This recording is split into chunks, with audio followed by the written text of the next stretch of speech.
Hey, welcome back to the Build It Basement. I'm Kerm, and today we're going to be building kind of a small kit, but a really fun project.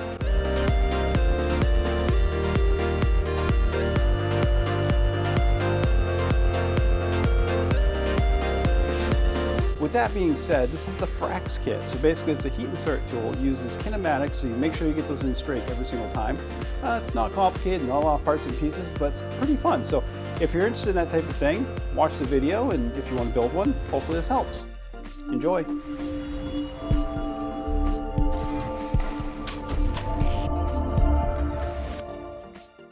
The FRAKS. So this is basically an appliance that you can have on your desk. Mount it with you can either screw it right on your desk and have it there permanently, 100% all the time, there for you to use, like that. Or you can use a clamp base like this guy right here. It's actually kind of a nice clamp base. One thing to note here, this unscrews as well as this, so you can fit a large table with that thing. But this is only about 2 inches thick or so we don't need quite this much here. But anyways, you get that, you get this. FRAKS, what is it? It is a heat insert tool, much similar to this guy right here that we use, only goes vertical. It has done some good things, and it works pretty well. And beyond that, what is a heat insert? So a heat insert is a little dilly-dad that looks kind of like this, or very much like this, right there. And it is something that you can insert into plastic to give you metal threads in a plastic piece. One of the big things about a heat insert is the fact that basically it gets melted into the plastic and that's permanently there, so it kind of holds a little bit better than a screw would directly in the plastic. On top of that, it also allows you to retighten or loosen up a screw without basically deforming the plastic, unless you screw it in a little bit too tight, so we won't get into that. So there is no assembly manual per se for this thing, but there is a CAD, and I have the CAD right up right now on my screen. I'm going to follow along. I've already exploded it quite a few times to look at where the parts and pieces go, so I'm only going to refer to the CAD as to what I'm doing, because I think I have a pretty decent grip as to how this goes together. It's not too complicated. It's a great, first project or so.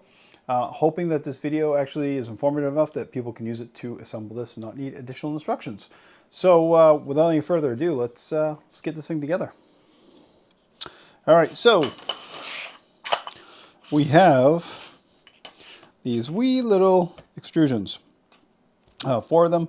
Because basically what's going to happen is we're going to have 4 extrusions like that going into a main structure like so.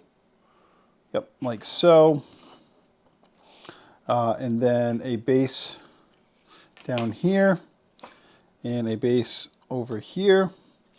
And if you have ever played with a lamp that moves around, one of those cool things, think of the Pixar lamp. TM, that this is kind of what this is. So that's how that works. So first thing we gotta do is we gotta put together some of these guys. Now these little guys right here, there are 2 different types. There are the type that have screw holes on both sides. And then there's the type that have a magnet hole on one side. So what we're looking for are 2 of the magnets.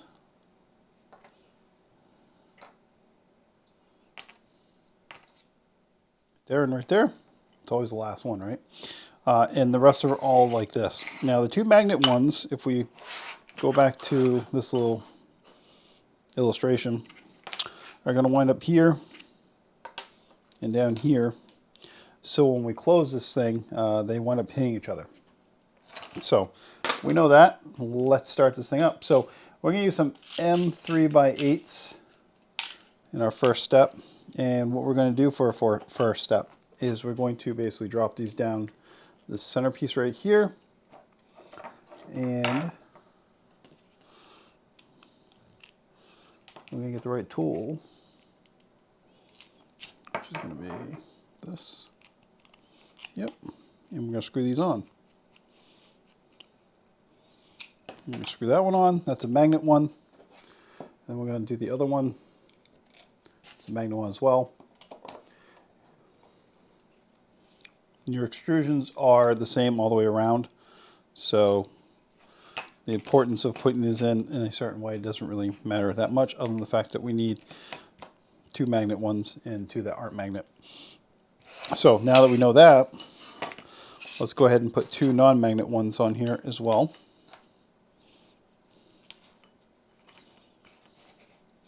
And we're going to grab our M3x8s again.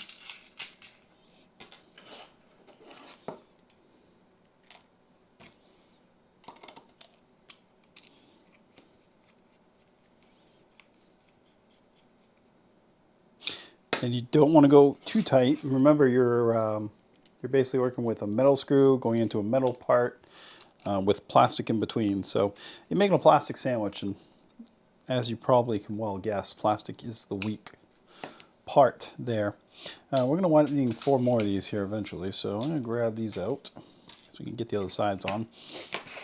And we need some nuts. So because of these extrusions being so small, we can't use roll-in nuts. Now, a roll-in nut is a nut that basically can go in and then can snap in, or basically a hammer nut that twists. These are so small, and there's not enough room to do that efficiently or effectively. So you got to wind up using nuts. But we can slide these nuts in after the fact. We just have to make sure we get them on the right one. So basically, there's going to be a nut here for that screw hole. And then a nut on this side for the other screw hole, like so. And then, make sure I get this right here, is going to be a nut on each of the other sides on the non-magnetic ones, so the ones that don't have magnets on them. So basically, at this point, we're going to have a nut on all sides, slid down, like that. So now we got a nut on all sides. And then the ones that do have these screw holes on them, we're going to be putting another end on this side, so we're going to double that up. So we're going to put one over here as well. So that gives us 2. And we're going to put one over here as well again. And that gives us 2 on this side again. So there's 6 total in that one. And again, another non-magnet. So there's going to be 6 total in that one as well. And that is to attach the end points, 1 on each side. So 2 are going in here, 1, 2 in here. And then 1 for our spring to attach to eventually, right there on that side. And then 2 here again.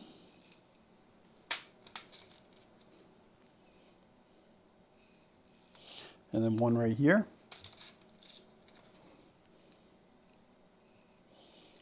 Like so. Okay, so we have those on here. Let's go ahead and assemble our non-magnetic pieces again. These parts right here, these are going to go on the exact same direction and way that the first ones went on. And we're going to go ahead and use our M3x8 again. And we're going to screw that in again. We're going to be cautious of the fact that we're screwing plastic into metal with metal. So what does that mean? So I like to call it finger tight, which means basically if you are screwing this in and use 2 fingers, about the point where it gets a little tough to turn, so you want to stop. And that'll hold in there pretty good. Now, you could decide if you wanted to put a little bit of thread locker in the end of the extrusion before you put that screw in there. But I don't think it's needed, 1, for this project based on what its use is, and 2, because you're going from plastic to metal with a metal screw, you got a little bit of a springiness that comes along with that plastic, almost like a lock nut. So that's going to help hold it in anyways. So I don't think there's a big deal there. All right, so we got that one and this one. So now we need to use some of these little guys right here. And again, let's actually look at the bottom this time. So let's go here and we're actually, we use these M3 by 8s, so now we're going to use these M3 by 8 flathead. So right here, these chamfered type screws, of which we have 16 or so. So this right here is the BOM for this. And by the way, this is about all they have on GitHub for this, even though they do sell kits, KB3D, and I'm sure some other places as well. The only assembly tip they found on here was basically about the magnets and how they go in, and that gives you kind of an overview of it. So there's not much to be seen there. So you really need something either like this video or Fusion or something where you can open up the file to kind of see where all the parts and pieces go together. So again, hoping that this helps, and maybe it'll broaden people purchasing this. So let's hit tab and there. All right, so we're back to this. So we're using these flathead screws. So I got this 2 nuts here. One's gonna go here, one's gonna go there. And it's kind of like a fun game of, what was that game when you were a kid with the maze? I think it's Labyrinth, maybe? Is that game they had with the marble? But anyways, you're gonna try to line that nut over that hole. Might have to jiggle a little bit there, but we got it. And again, finger tight, should be good. And basically, you're in on one side and both sides.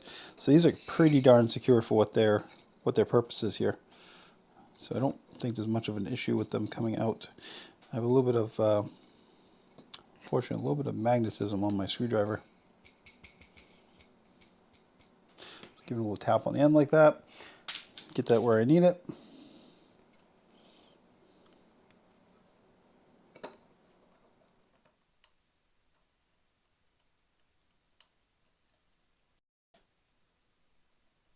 Cross thread, we do not want a cross thread. All right, so I'm going to do these ones. Ooh, too far. Pretty decent. As long as you're pretty close, you should be able to get that.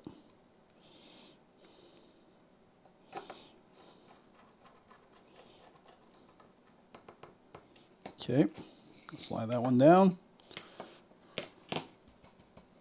There we go.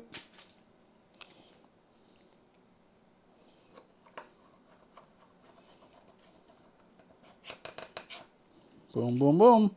So now we just have those 2 nuts, one on that side, one on that side, that we're going to contend with in a little bit. And this is our non-magnet one. So we have another non-magnet one. And I already got a nut pretty much where I want it down here. So I'm just going to screw that one right in. Okay.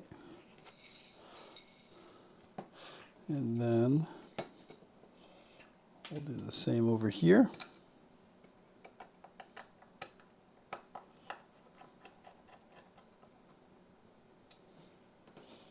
Flip it, flip it. And we got lucky on this one.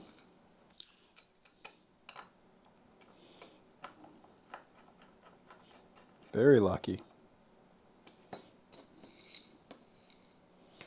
And just like I was saying before with the plastic, again, we got metal screw, metal nut, plastic in between. Do not over tighten these. You will crack them. Printing wise, so you're looking at 5 or 6 walls and tops and bottoms for these parts, and about a 40% infill. I don't think there's that much of a difference in infill as long as you're using something that's you know, multi-directional, something like even a triangle or you know, cubic, whatever you decide to use is probably just fine. The walls are what really matters most for this. So we have these magnet ones. We have them on. We haven't put any nuts or anything in these ones, but this is much the same. We are going to put nuts in these, but these do not need, if we look at the CAD here, these are the ones that are on the inside here. So we do not need additional nuts in here to hold anything. So we just basically got to get the nuts in to mount the end pieces in. So let's go ahead and do that. So there'll be 4 total. Actually, not 4 total, because the magnet side will not need any. Is that right? No, the magnet side will still need 1. The magnet side will need one, but it's going to need the one for the one that we don't have in there yet. So we're still going to put one in there for the magnet side. And we're going to put two in there for the non-magnet side because we have a screw hole here already. So we got a pre-plan for that. So we have that one there, and then this one. And then on this one, the same thing. We have a magnet side, so we need one here for this side, pretty much is what it comes down to. And then we're going to need two over here.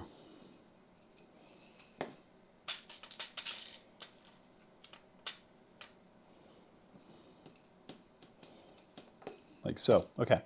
And then for the ends, these should both be the same at this point. These are both double screw hole ends. And let's use our M3x8s again. Oh, we already got two right here because we were prepping.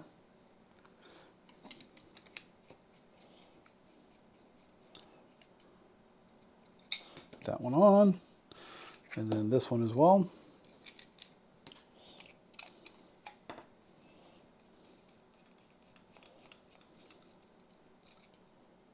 There we go. So as I build this, did a little research before I built it. You know, obviously looked at the CAD, looked at the website, looked at a couple different things. I did not see any decent videos on the build on the YouTube here. So part of the reason why I decided to put this together, and being that I've been away for such a long time now, I figured this would be a good little starter project to get me back into the swing of things. So hopefully this turns out okay. We'll see.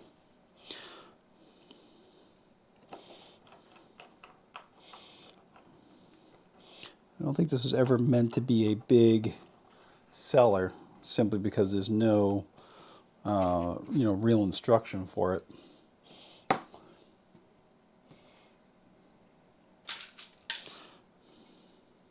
Then again, it's pretty simple once you get it. It's one of the, it's one of the things that even if you just winged it, you probably do okay. You might have to take apart something, put something back together, but you probably do okay. I think I found one video of somebody putting one of these together, but it was a live stream. I'm not a big fan of building stuff on live stream because, for instance, the video for this was roughly, I think, 3 hours. Just for reference, something like this probably should take somebody that's experienced in building things maybe an hour or so, assuming they're not making video for it. And somebody that hasn't built anything, maybe, 2. It could take 3 hours, I guess, but 3 hours seems a little excessive for this type of project. I mean, you get what you put into something, but then again, at some point you have diminishing returns, right?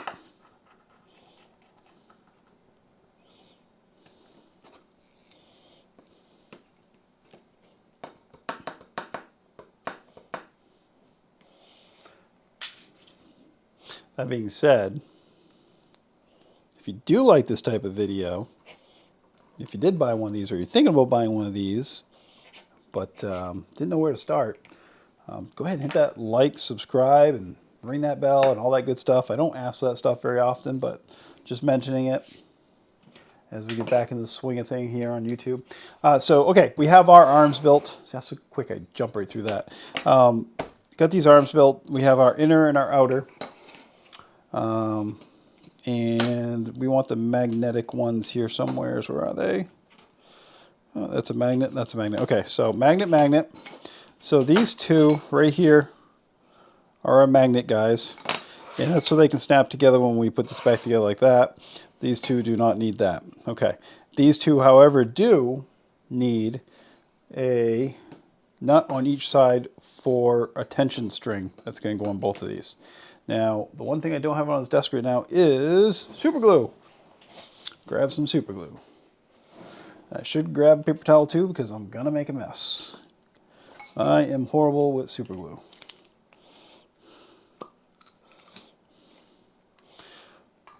So these magnets, the two we're putting here, are meant to attract to each other. And that is so when you put this back into like a home position, it pretty much will hold itself. So what I'm going to do is, I know right now these magnets are facing each other and you know, attracted to each other that way. So I'm going to hold them that way. Now, if you have trouble with that, I try to keep in that orientation all the time.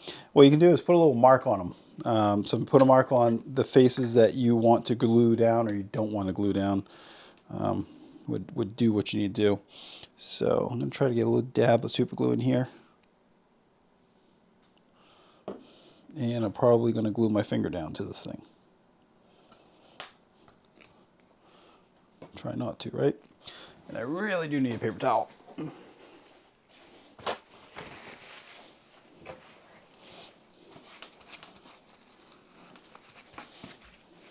There we go.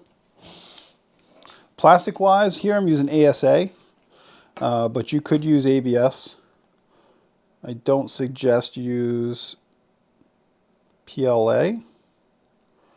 PLA is actually very strong, but is also very rigid. So we know that goes in like that, so we'll flip it around. Ooh.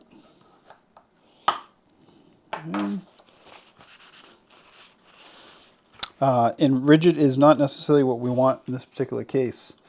We want something that has a little bit of flex. You know what they say, if it doesn't bend, it will break? It's kind of where ABS and ASA come in.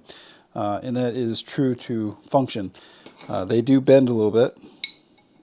And those are holding together nicely.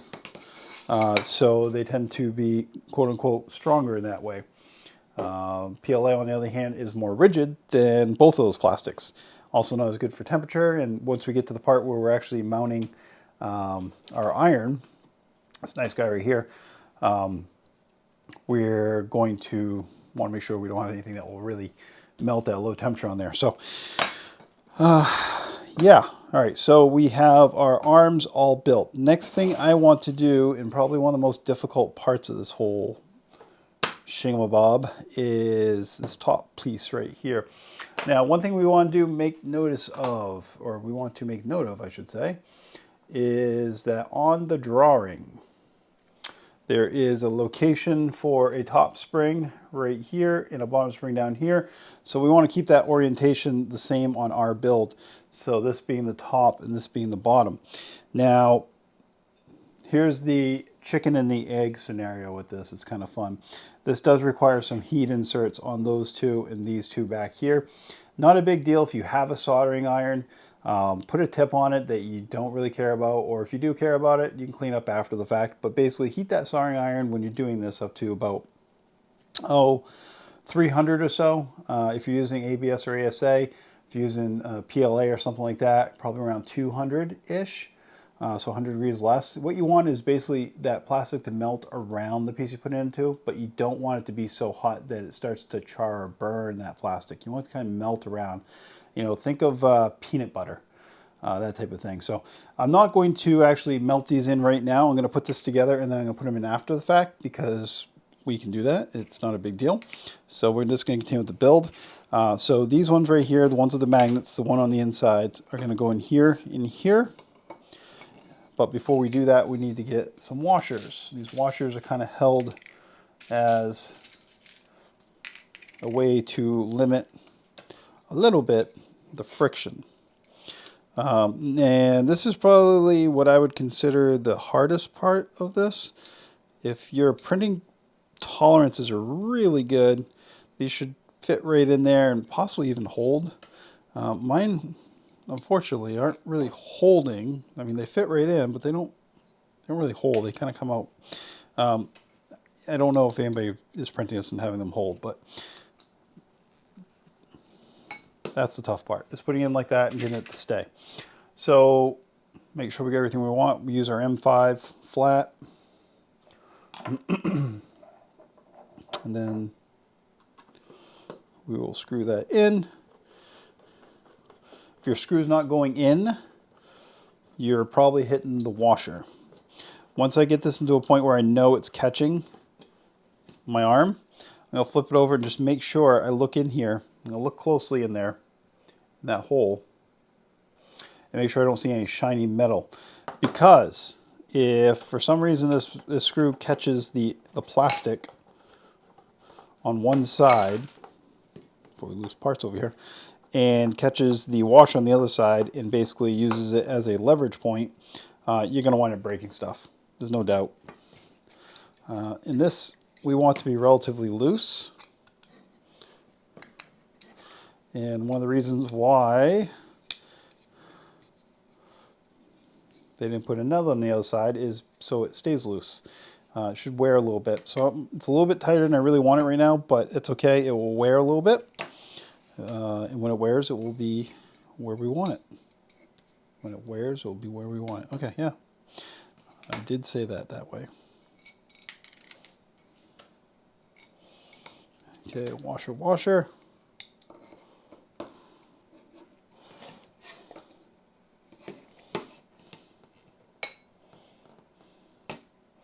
Another thing to note on washers.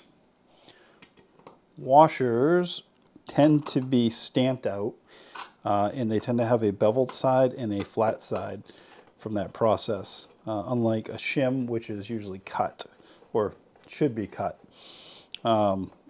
So what I'm doing is I'm using that bevel to the outside, meaning I'm putting the flat side onto the plastic piece to give us a little bit of that bubble, that bevel. All right, so there we go. And those two are sticking together when they're near each other. And then they separate and they fall. There we go.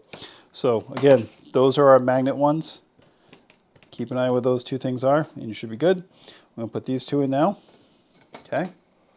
Grab some more washers.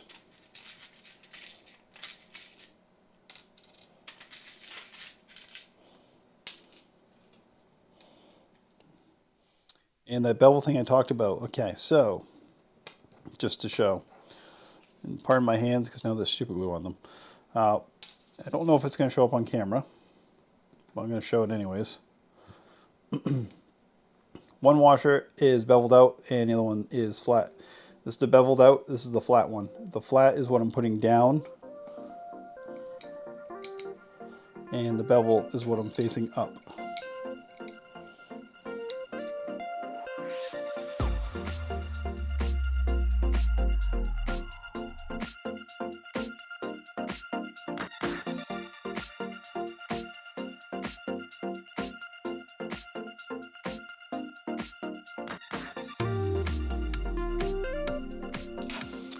All right,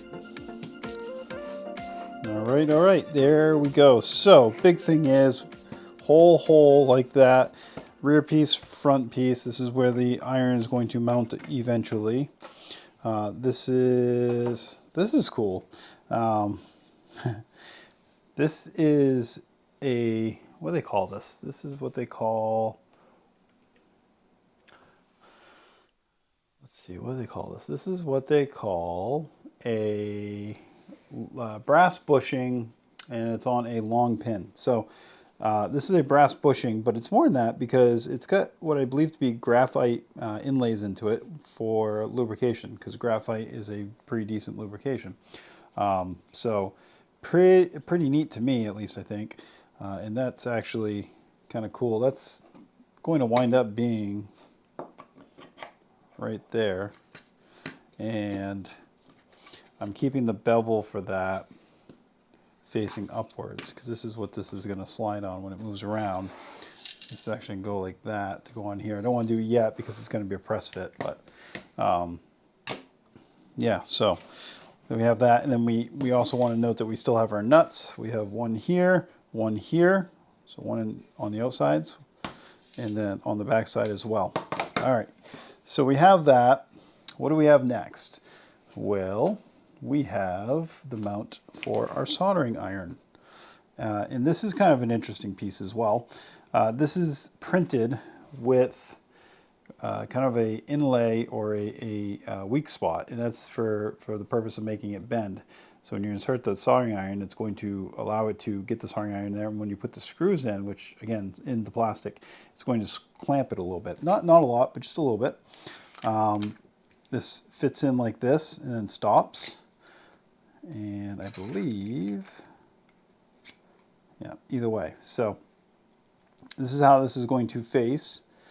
This is our soldering iron that we got with the kit. This is TS101 Smart Soldering Iron. Temperature, automatic power off. Again, part of the kit I got from KB3D. USB or pin jack to the bottom. You can get more power out of it if you utilize the 2-pin or the pin connector as opposed to USB Type-C. I'm using the USB Type-C. It comes with a USB Type-C cable, but it does not come with a power supply. So I'll be running a USB Type-C. I bought a power supply to go with that, and that was basically going to look really nice on here. The iron itself comes with its own ironing tip. This is from CNC Kitchen. If you're not familiar with the CNC Kitchen, gentleman over there in Germany, his name is Stefan, and he's come out with a line of heat cert type thing. I call them heat certs. A lot of people call it heat inserts, but so basically the parts and pieces, odds and ends for that type of thing right here from Stefan, and the adapter to go into the soldering iron, and that all came from the kit with Chris at KB3D. Really, this is what increased the cost of the kit. You can get just the metallic metal pieces, springs, bearing, all that type of stuff, and not get the iron. It'll reduce the cost of the kit.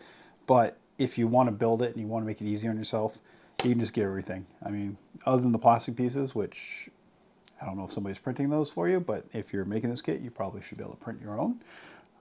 But yeah, so print your own plastic, buy all the parts, be happy, make a nice piece, keep it, use it as a tool, and move on your way. So this part, this has 2 magnets right here that we need to get in. So I'm gonna get back to my super glue right here and attempt to not glue my fingers to anything. So we're gonna need 4 magnets in total. There's 4.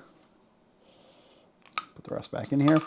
And those 4 magnets are pretty much because there are 2 magnets here and 2 magnets here, and this is a slide connection with a basically not really a lock, but a little bit of a positive additional hold from the magnets that go in there. So since this is more mobile for me to put stuff on, and since I don't want to get glue on that, I'm going to put my magnets in here first, or at least I'm going to attempt to, and then I'm going to put them in this piece second. And this is going to go on like this. So let's just confirm that real quick. Yeah. So there's a very slight bevel on this mounting part. And that's where the soldering iron gets inserted in.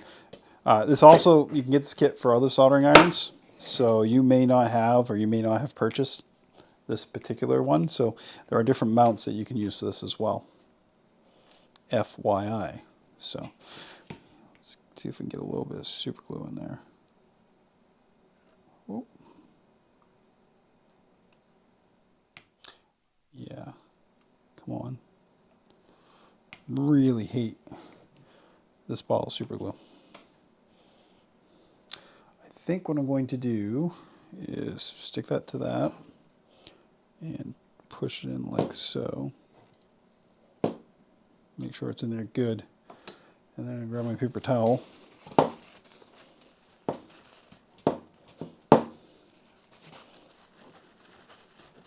And get rid of any excess that's in there. And for this other one, you do the same thing. Just going to drag it across because I got a little bit of super glue there I want to grab. And then drag it back out. And it looks like it's at a small angle, so push that in again. And if I had a better super glue applicator, this would probably go a little bit smoother. Since I do have some fresh super glue in there right now, I am not going to either try some additional magnets in there quite yet until I think those are a little bit closer to being stuck. And I'm also not going to slide that in there because super glue actually does glue ABS or ASA decently. So we're going to wait a second here. And we got to figure out which side of these magnets we're going to be looking for. So I'm going to put that one on that.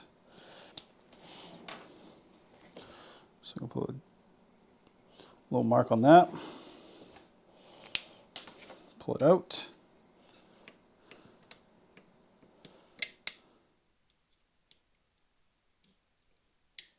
Come on. Hit. Didn't say it was going to be easy. There we go. So we know that's facing the black part into the plastic. And then this one, it's repelled.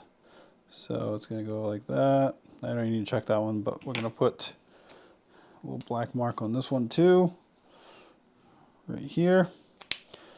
Double check that again. Yep, that's repelled. So black mark into plastic.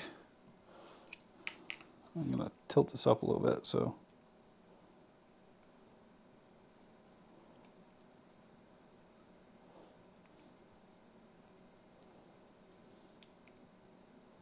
Put that on there. And then we're going to, again, black mark into the plastic. I'm going to push this down in, hold it. Push it, oh.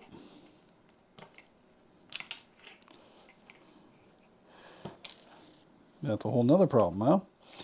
Magnets want to come to each other. All right, so we're going to get that one going. Let that sit for a second. And this was the marked side. So mark side down just to confirm. Yep.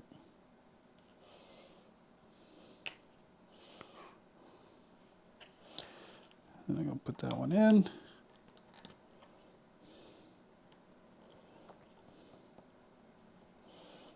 It's going to hold it there for a second because it wants to go see the other magnet. It really wants to go see the other magnet.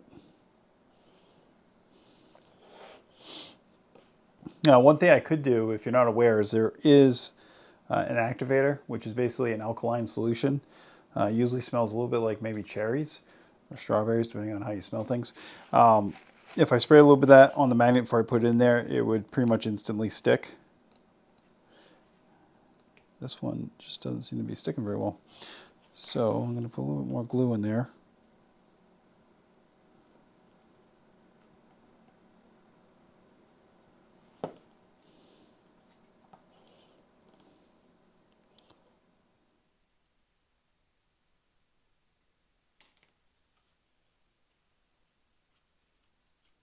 That does what we need it to do. We'll let that sit for a second and get rid of this. I also only have thin CA. So a couple words on CA glue in general or super glue. The thinner the CA glue is, the better the final stick will be of the product. The thicker it is, the more additive there is in it to make it thicker. But also the more difficult sometimes it is to use. So like an instance like this where I probably could use a medium because it wouldn't flow around so much and it wouldn't be dribbling in places I don't want it. But I do not have some medium with me right now. All I have is thin, and I actually have some super thin. So if you want high strength super glue, you're thin, you're super thin is what you want. If they, you know, the stiction doesn't matter as much to you, then you can use a medium or a thick super glue. Here, it doesn't really matter much because these magnets don't pull that much. I mean, they pull decently hard magnet to magnet, but not hard enough whereas they're going to pull straight out of that super glue. While this is drying, I'm going to go ahead and put our soldering iron in this, like so. And then we're going to use, which is very odd, but I'm basing it off the numbers here. And I think it'd look better. These M3 by 12, definitely by 12, but yeah, these M3 by 12 button head screws. And the reason why I'm saying by the numbers is because the M3x8s don't seem like they'd be long enough to catch. Because again, we're screwing directly in the plastic. If I do feel these bottom out, I'm kind of playing this by ear right now. But if I do feel these bottom out, then the M3x8s might be what we use, but I can't see that being the case, and these are working just fine. So this particular kit came with these button head screws, and the BOM shows 4 of them, and I can't think of any other place that these would go based on what I know right now. And if that changes, I will let you know.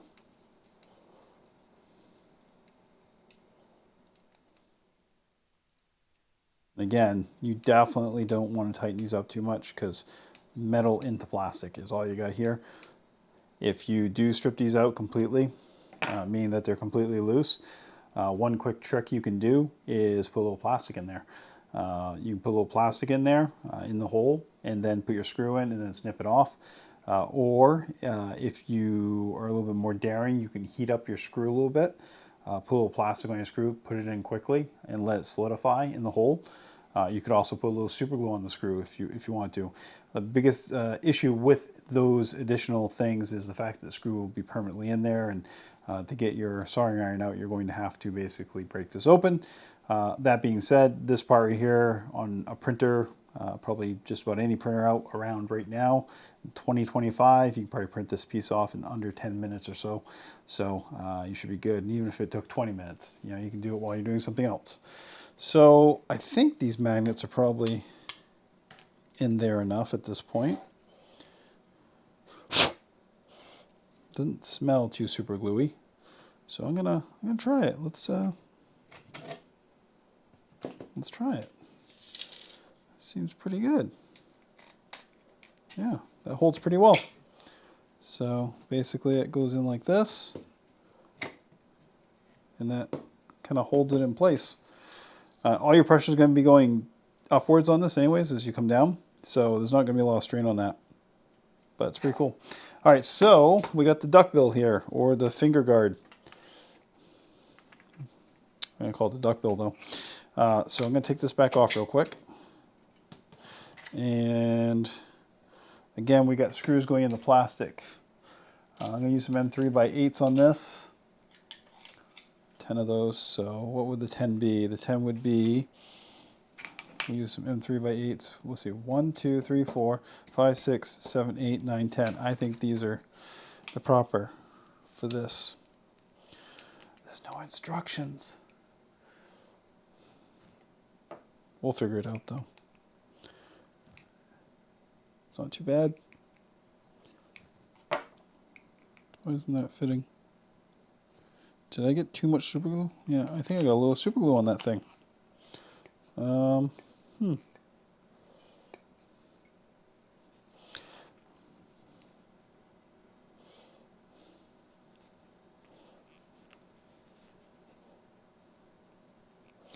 Got to clean that up a little bit. Got a little bit of super glue schmidly on there.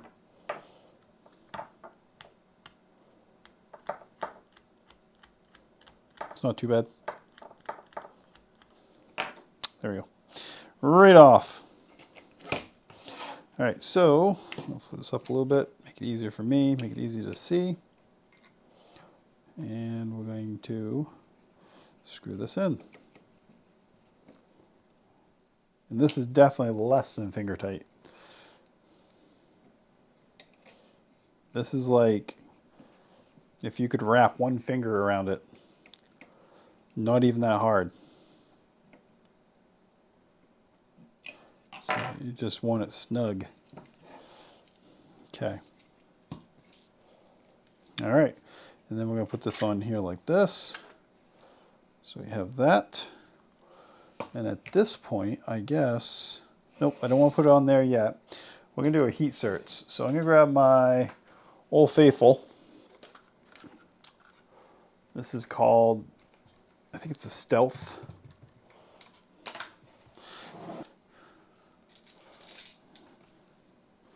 And we'll get those two waiting right there while this heats up.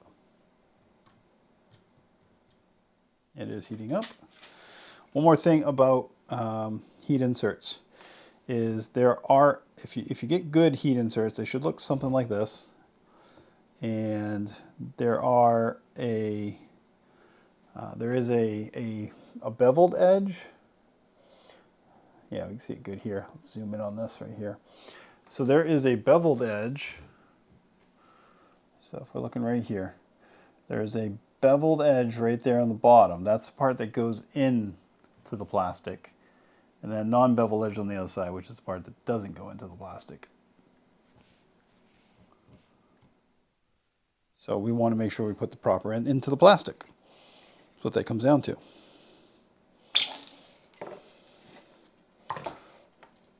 So here's the drawback of this particular unit is you have to kind of manipulate things in a place so they can actually get to it.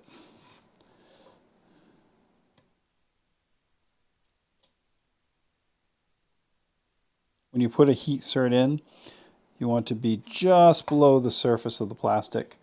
If you're building your piece in advance, which some people would suggest you do, I am one of the people that would say do it either way, whatever makes you happy. But if you do build it in advance, one thing that some people do is to put it in and then flip it over quickly and push it down so it's level with the surface. That works just fine too. I like to keep things, like I said, just slightly below the surface so that you don't bottom out.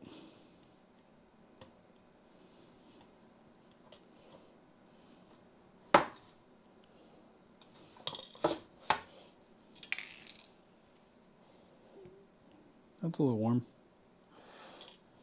I also never bought a really good, proper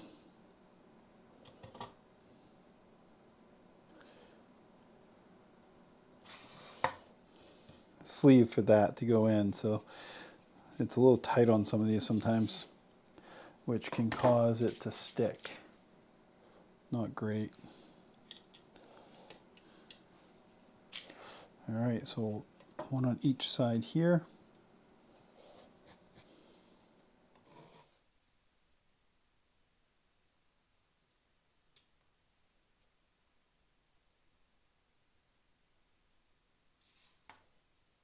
And slow and steady when we put these in, you don't need to put them in really quickly.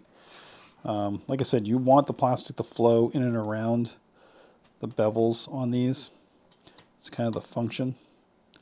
So if you heat a soldering iron up or whatever you're using to 400 degrees, some crazy number, they'll go in just fine, obviously, but you might be charring the plastic on the other side of them, making them so they don't work as well.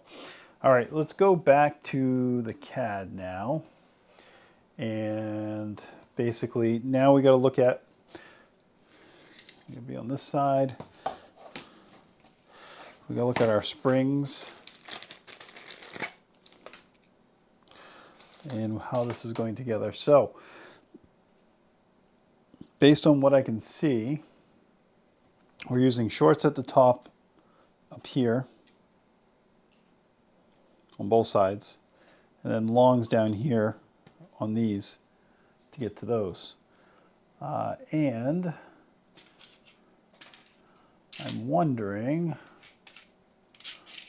let's see, we have 1, 2, 3, 4, 5 of those guys. And 2 of these. Why do we have 5? It would make sense if we had, let's see, 1, 2, 3, 4, 5, 6, 7, 8. So I'm wondering what we may have done wrong. What did we do wrong? What did we do wrong? Let's look here. We know we need some screws for up top, which are probably going to be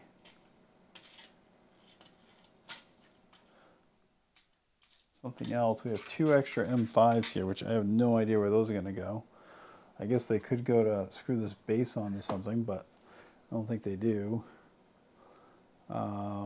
So those are definitely button head screws all the way around. And since these are short, maybe we don't need, we don't need such long ones there. we can use these shorter ones here. I think we're going to be short some screws.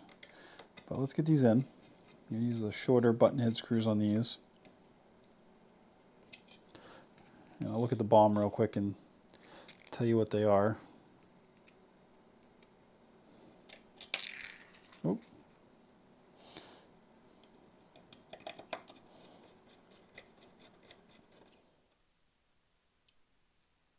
Those I'm going to put in not super tight, but tight enough, because if we don't, we might have some issues. All right, so we're supposed to have 4 and 4, and I did not have 4 of those.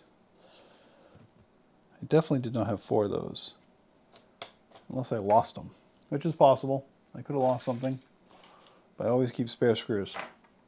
So yeah, supposed to have 4 of those. So 1, 2, 3, 4 on those, and then the longer ones we're all supposed to have 4 of, which we have way more than 4 of.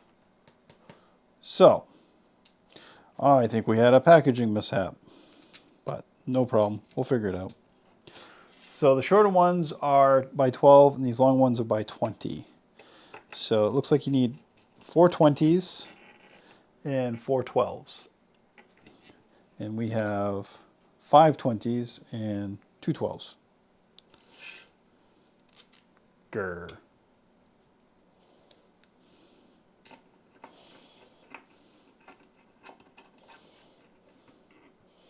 Somebody slipped some screws in the wrong packages. All right, we're not going to tighten those up too much because we're going to be adjusting tension with these. So I'm just going to tighten this one just a little bit more. Go like that. And then I know I have these long ones right here.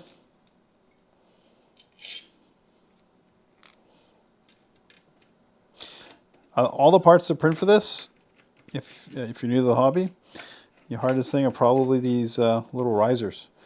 And the reason being is there's not a lot of surface on the bed. If you're having trouble getting little things like that to stick to your bed, take your bed off, go to your kitchen sink, grab some dish soap, and wash your bed. For the most part, there should be near no reason why you should have to use an adhesive on your bed or an additive. It's always exceptions to the rule. There's always some materials where you may need that stuff, but for the most part. So I need 2 button head screws.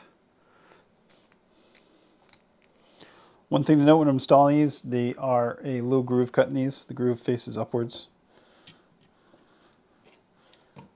Groove faces upwards. All right, get that on. And then finally this last one right here.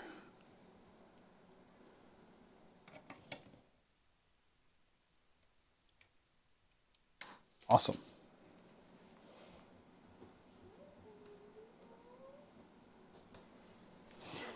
All right, I think we're at the point now where we can put some springs on this thing. Let's take a look at that real quick and take a look at this. So there are 4 springs on this, 1, 2, 3, 4, 2 on each side, basically both attached to the top section arm. If we take these springs off real quick, we can see what we've already mounted, which are our little standoffs that basically have a little tiny little indent on them for those springs to ride on. Let's spin this around so it's more like what we're looking at on the screen. Further that way. Yep, there. So we have these little springs. These little guys right here. And can you say they're springs, right? They do seem like they're twisted a little bit, but not that bad. And so one spring is going to go like so. And let's loosen this up a tad.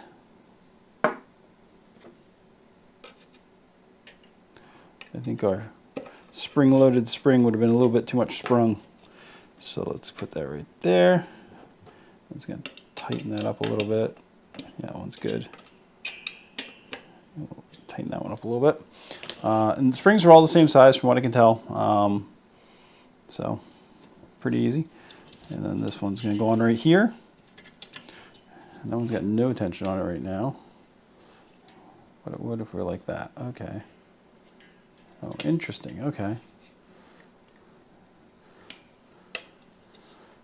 So tension on that one when it does that, and then tension on that one when it goes down. All right. I think we might be close to where we want those, actually. I could feel almost like a perfect balance. A very zen heat inserter. Very zen FRAKS. FRAKS does not sound very zen. Okay, so this side, same thing. Putting this on that little groove over here as well. And then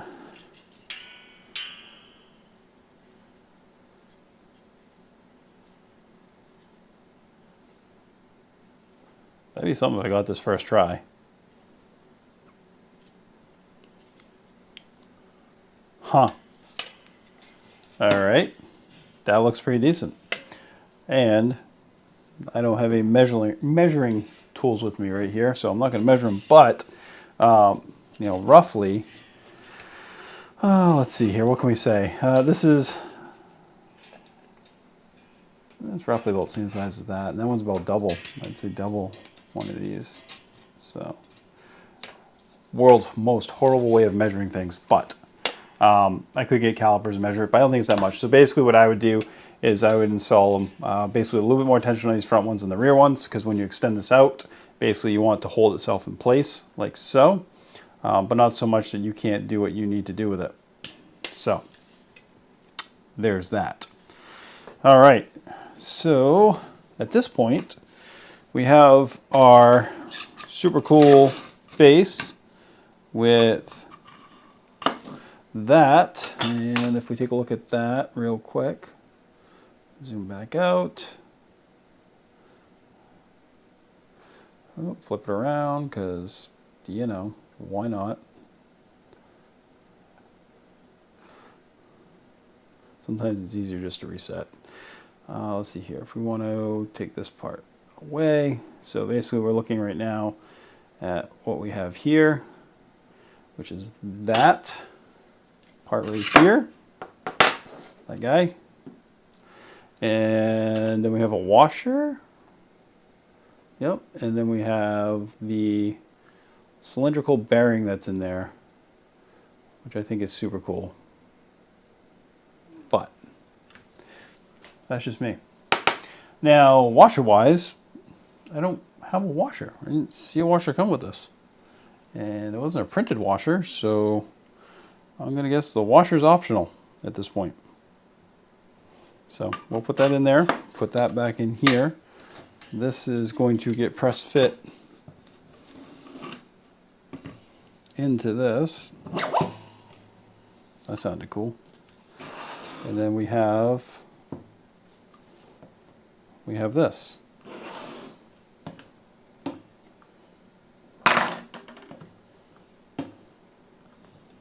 I kind of like that. All right, let's see if we can get this. I'm actually just going to mount it on this side of the bench right now. I think normally you'd mount it on the opposite side of the bench and pull it towards you. But for my purposes right now on video, to kind of do what I want to do, I'm going to see if I can just mount it right over here real quick.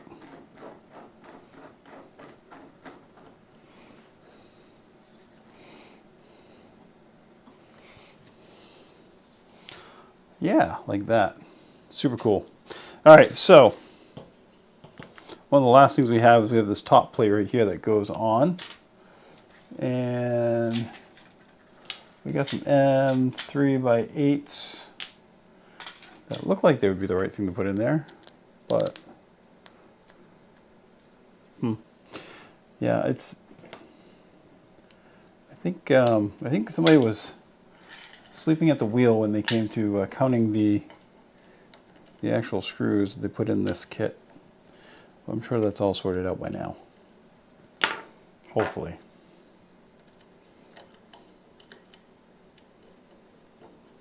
So get that screwed on. And as far as I can tell, this is strictly decorative. And these you don't even want to screw in too much. They're just, again, they're decorative pieces. So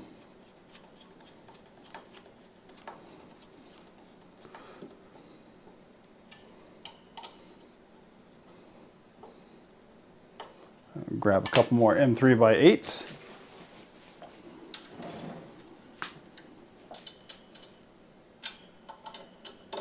Get those in.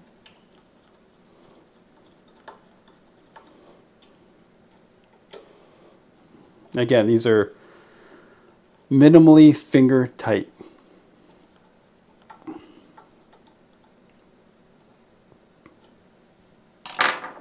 That's slagging a little bit there, isn't it? So that is an operation of this. So I'm going to tighten these up, or not tighten really, I guess. Tension these up a little bit. So pull this back. I'm going to pull this one back as well.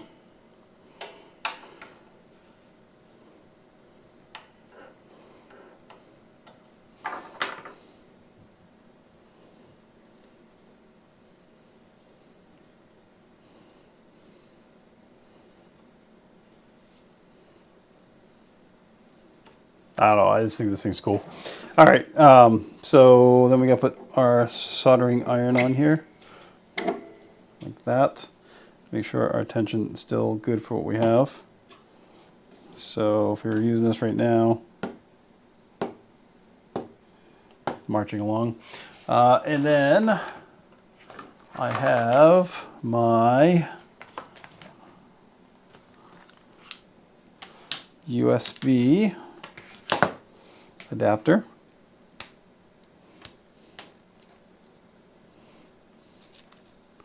And we have some clips. Hopefully I printed thick enough clips to put this in. Because there are different sizes. So first things first, let's go ahead and kind of put that on there.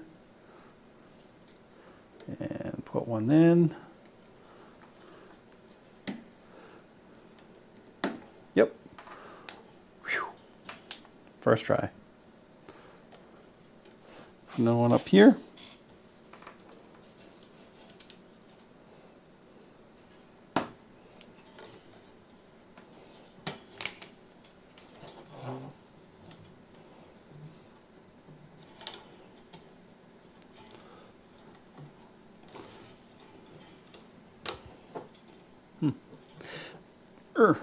There we go.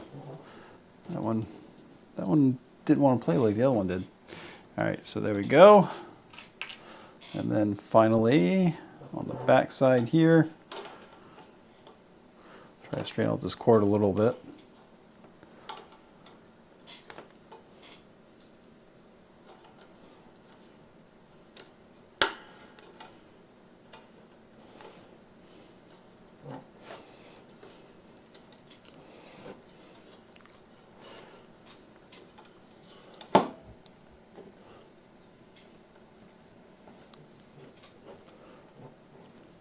Barely fit in those. I wonder if I put them in first.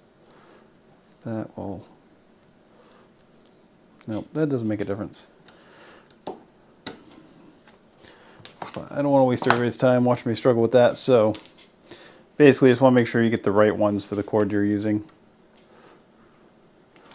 I did not have my power supply when I printed my parts, so here we are. But they pretty dang close. So, all right. So I have that, and we got our power adapter here.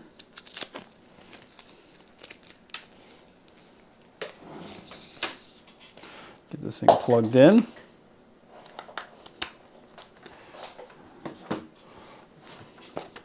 Eventually we'll do a permanent mount on this, but for now. All right. How about a rat rig part? This was a fan shroud that I printed to compare my print quality with that of the printed parts in the rat rig. And when everything's said and done, I compared the two, and they weren't too much different, really. I think my parts might have been very slightly better, but not by much. So I'm using this backwards now, but let's go ahead and give this a whirl.